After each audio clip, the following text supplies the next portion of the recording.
Damn, I love Spielberg.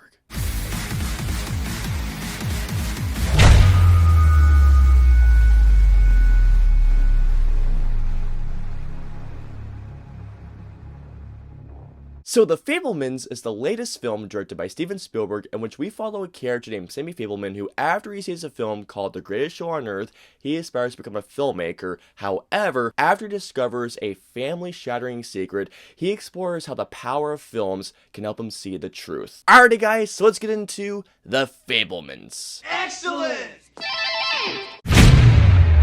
Even though The Fabelmans wasn't in my top 10 most anticipated movies of this year, I was still looking forward to The Fabelmans nonetheless, primarily because, as you all could have probably have guessed, it's a Steven Spielberg film.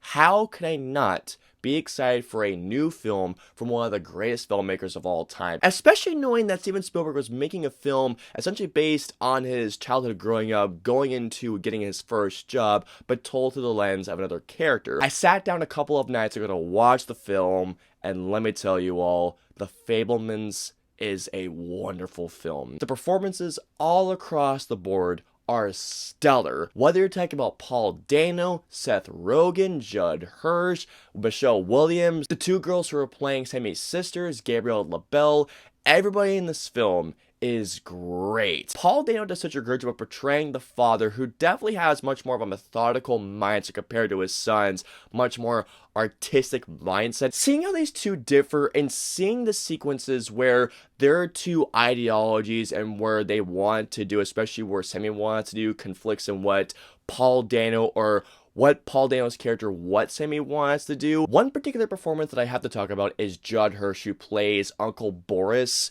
I loved him in this movie, and he is so good in this movie that I could see him being nominated for Best Supporting Actor even with his limited screen time, because let me tell you all right now guys, Judd Hirsch in this movie leaves such a great and powerful impact. There is a particular clip in this movie that I can totally see him being played on the Oscars stage. If Judd Hirsch gets nominated, I can totally see it. If he wins, I would not be surprised because he is that good. One particular performance that I have to give a shout out to is, I can't remember her name, but she plays Reggie Fabelman. She's also in Once Upon a Time in Hollywood, and I thought she was great in that film. I'll put her name right here. And even though that Reggie doesn't have a lot of interactions in this film, there are a couple of sequences where, man, she just gives it her all, especially in a scene where she's with Sammy, in which Sammy is showing her something, and just, oh my god. Just the relationship between these two in this one scene is so well done, guys. There are two of the performances of this movie that need to be recognized.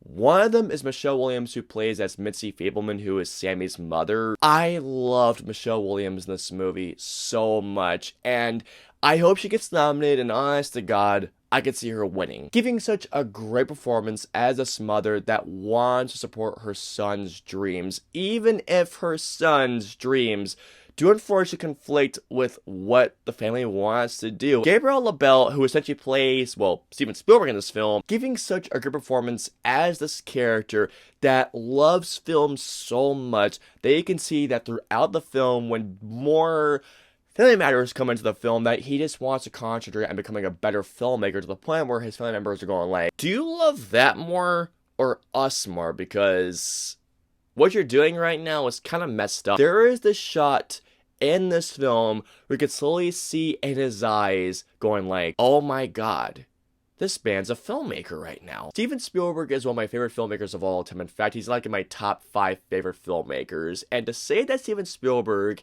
has inspired me to become a filmmaker is a bit of an understatement. And to say that this man has given us so many classics throughout his time being a filmmaker is an understatement. I think Steven Spielberg said that he waited, I don't know how many years to make this film, and I can understand why, because when it comes to a filmmaker like Spielberg making a film based on his own life, but through the lens of a different family, it could be looked at not only as self-indulgent, it could be looked at as pretentious, but it could also be looked at as a vanity project. Honest to God, don't ever doubt Spielberg when it comes to that stuff, because Spielberg will find a way, and my god, he found a way. He directs this film with such a loving touch, not only to his own family, but for his love of filmmaking. The way that Spielberg directs certain sequences, in fact, There is one sequence in this movie that I think might be my favorite sequence in the entire film, besides when Sammy sees The Greatest Show on Earth. Sammy is editing a camping trip, and the way that Spielberg and his cinematographer, Janusz Kaminski, I'm pretty sure I muffed up that guy's name so bad. The way how Spielberg and Kaminski move the camera, combined with John Williams' beautiful score and Gabriel LaBelle's performance in this scene. This scene, among many scenes in this movie, is one of the main reasons why I love Spielberg as a filmmaker. The screenplay as well by him and Tony Kushner I thought was a terrific screenplay, and that just goes on to Spielberg's directing. This film is gorgeously shot by Janusz Kaminski, who is Steven Spielberg's longtime DP. There are so many shots in this film that are not only just gorgeous to look at, but they just leave you going like, fuck, I love Spielberg. How Spielberg and how Kaminski frame and compose their shots and how they move the camera. Not a lot of people out there make movies the way that Spielberg does, and there is a reason why I'm so happy that Spielberg still makes films the way that he does. Looking at the old home movies, it was like I was watching Spielberg replicating his old home movies,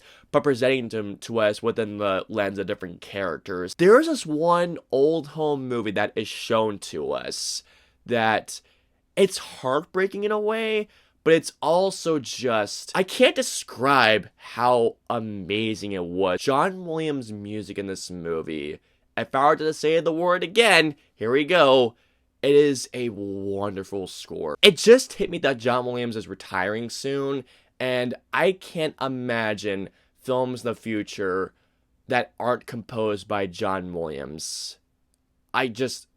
It just hit me as retiring soon. If this and Indy 5 are John Williams' last composers as a composer, my God, he is going out with a high note. Once I saw that final shot, I just went, that is brilliant. Well, that's just fucking great!